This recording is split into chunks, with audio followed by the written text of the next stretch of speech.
গোলাপে যখন কাশ বনে, যাই হোক দিনের শুরুটা অনেক বেশি খারাপ গেলেও শেষটা কিন্তু অনেক বেশি সুন্দর ছিল আলহামদুলিল্লাহ। মাঝে মধ্যে কিন্তু রাগ ঝগড়া জেদ একটু করাই যায় যদি ভালো কিছু হয়, তাই না? তেমনই আমার রাগ জেদ আর ঝগড়ার কারণে আমার ফ্রেন্ড আমার মন ভালো করতে এত সুন্দর একটা জায়গায় আমাকে নিয়ে যাবে সেটা আমি কখনোই ভাবিনি। তো এই সুন্দর জায়গাটা কোথায় সেটা নিয়ে থাকছে আজকের এই ভিডিওটি। তো হ্যালো এভরিওয়ান, আসসালামু আলাইকুম। আপনারা সবাই কেমন আছেন? আশা করছি আপনারা সবাই ভালো আছেন।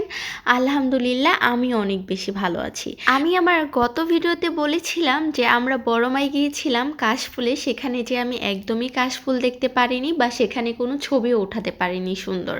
আর আমার ফ্রেন্ডের ফোনটা নষ্ট হয়ে যাওয়ার কারণে আমার মনটা আরও বেশি খারাপ হয়ে গিয়েছিল, অনেক বেশি রাগও হচ্ছিল, কারণ এতদিন প্ল্যান করার পর আমরা শাড়ি পরে বের হয়েছি আর তখনই এত এত কাহিনী ঘটে গেল। আমি তো পুরো রাগ করে বসেছিলাম, আমি কারোর সাথেই কথা বলছিলাম না, আমি কাশফুলে ছবি তোলা ছাড়া আজকে বাসায় যাবই না, এরকম একটা জেদ ধরে বসেছিলাম। তখন আমার ফ্রেন্ড আমার মন ভালো করতে আমাদেরকে নিয়ে আসলো কাশফুলের রাজ্যে। তো এই জায়গাটা কোথায়, আপনারা কিভাবে আসবেন সেই সব কিছু আমি আপনাদেরকে একটু পরেই বলে দিচ্ছি।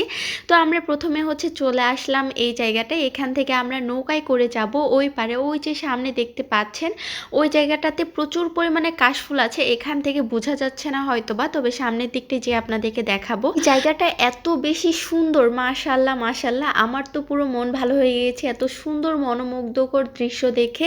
আর আপনারা আসলে আপনাদেরও অনেক বেশি ভালো লাগবে, আপনারা চাইলে এই জায়গাটায় ঘুরতে আসতে পারেন। এই জায়গাটা কোথায় সেটা আমি আপনাদেরকে বলে দিচ্ছি। এটা হচ্ছে ময়মনসিংহ জেলার গফরগাঁও উপজেলার গফরগাঁও বিশ্ব রোড ব্রিজের নিচে। তো এই জায়গাটা অনেকেই হয়তো বা চিনেন, তো আপনারা যারা চিনেন না তারা কিন্তু গুগল ম্যাপ দেখে চলে আসতে পারেন এখানে। আমরা এই পারটায় চলে এসেছি, আর নৌকায় করে ওই পার থেকে এই পারে আসতে জনপ্রতি ভাড়া পড়েছে 40 টাকা করে। যাই হোক, এই পারে এসে তো মনটা আমার পুরোপুরি ভালো হয়ে গিয়েছে, এত সুন্দর লাগছিল দৃশ্যটা দেখতে মাশাআল্লাহ। আপনাদের সুবিধার্থে আরেকটা কথা বলে দিই, সেটা হচ্ছে আপনারা যদি এই জায়গাটায় ঘুরতে যান তাহলে কিন্তু খুব সকালের দিকটায় বা বিকালের দিকটায় যেতে পারেন, তাহলে কিন্তু অনেক বেশি এনজয় করতে পারবেন।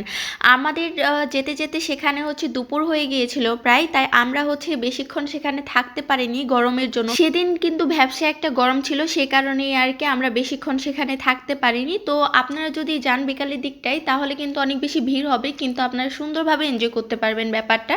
যাই হোক, আর যদি যারা গার্লফ্রেন্ড নিয়ে যেতে চান বা বান্ধবী নিয়ে যেতে চান তাদের জন্য এই জায়গাটা একদমই পারফেক্ট। আপনারা চাইলে চলে আসতে পারেন এখানে, এই জায়গাটা আপনাদের জন্যই।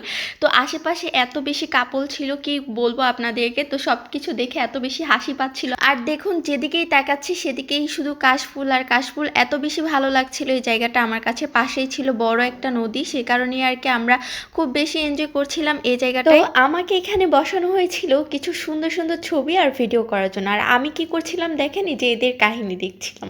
যাই হোক, ভালোই লাগছিল দেখতে। তো আমি তারপর একটু ঘুরে ঘুরে একটু ভিডিও করে নিলাম, মানে ঢং করে নিলাম আর কি। তারপর দেখলাম কি একজন টিকটকার আপু এখানে ঢুকে টিকটক করছে, ফানি ফানি টিকটক করছে আর কি। উনিও একটু গভীর জঙ্গলের ভেতরে, মানে গভীর ঘাসবনের ভিতরে ঢুকে গিয়েছে, আর এদিকে আরেকটা গোলাপি আপু ওনার ভিডিও করে দিচ্ছে। ব্যাপারটা ভালোই লাগছিল। আমি আমার কাজিনকে বলছিলাম যে তুই তো আমাকে এভাবে একটু ভিডিও করে দিতে পারতি, তাই না? বলে তুমি তো আর টিকটকার না। যাই হোক, তারপর আমরা এখানে একটু ঢং করছিলাম, ঢং করার পরে এই যে দেখুন কারা বের হলো, গাইস গাইস গাইস। যাই হোক, একটু মজা করছিলাম, কেউ কিছু মনে করবে না। ছবি তোলা ভিডিও করা সব কিছুই শেষ, আমরা কিছুক্ষণ বসে আড্ডাও দিয়েছিলাম সেখানে। তারপর আমরা ভাবলাম যে এখন যেহেতু অনেক বেশি গরম লাগছে তাই আমরা একটা জায়গায় যেয়ে বসবো। তাই আমরা আমাদের নৌকাটাকে ডাক দিলাম, তারপর ওই পার থেকে এ পাশে আঙ্কেল আসলো, কিছু মানুষ নিয়ে এসেছে অবশ্য। তারপর আমরা সেই নৌকাটায় উঠে গেলাম, তবে এই নৌকায় থাকা সবগুলো মানুষকে আমি চিনি না। যাই হোক, এই কাশফুলে আসলে কিন্তু আপনারা দুইটা দিক থেকে লাভবান হবেন। এক নৌকায়ও ঘুরতে পারবেন, আরেকটা কাশফুলের যে দৃশ্যটা সেটাও এনজয় করতে পারবেন।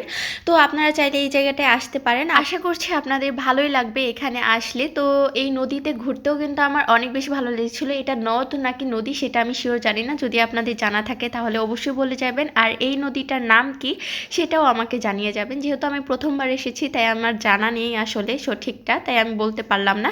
যাই হোক, ওভারঅল আমার কাছে সব কিছু মিলিয়ে অনেক বেশি ভালো লেগেছে। আর বর্মি থেকে এই গফরগাঁও পর্যন্ত আসতে সিএনজি ভাড়া পড়েছে প্রায় 100 টাকার মতো জন প্রতি। আর আপনাদের কাছ থেকে আরও বেশিও চাইতে পারে, আপনারা একটু দামাদামি করে নেবেন, তাহলে হয়তো বা একটু কমে আসতে পারবে। তো আমাদের ঘোরাঘুরি করে অনেক বেশি ক্ষুধা লেগে গিয়েছে, যেহেতু আমরা সকালে কিছুই বাসা থেকে খেয়ে বের হইনি, সে কারণে ভাবলাম যে একটা রেস্টুরেন্টে বসা যাক। তাই আমরা কলাপাতা রেস্টুরেন্টে বসেছিলাম গফরগাঁওয়ের।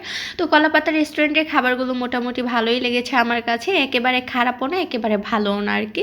যাই হোক, সেখান থেকে খাওয়া দাওয়া করে বাসার উদ্দেশ্যে রওনা হলাম। আর যাওয়ার সময় এই রাস্তাগুলো এত বেশি ভালো লাগছিল আমার, পাগলা থেকে বিশেষ করে গফরগাঁও যাওয়ার রাস্তাটা এত বেশি সুন্দর, মাশাআল্লাহ মাশাআল্লাহ। আর এই করইতলি জায়গাটা আমার কাছে বিশেষ করে আরও বেশি ভালো লেগেছে। এখানকার কিন্তু দৃশ্যগুলো অনেক বেশি সুন্দর দেখা যাচ্ছিল। আর এই জায়গাটাই তো আমি আবারও যাব ইনশাআল্লাহ, গেলে আমি আবারও আপনাদের সাথে একটা ভিডিও শেয়ার করব।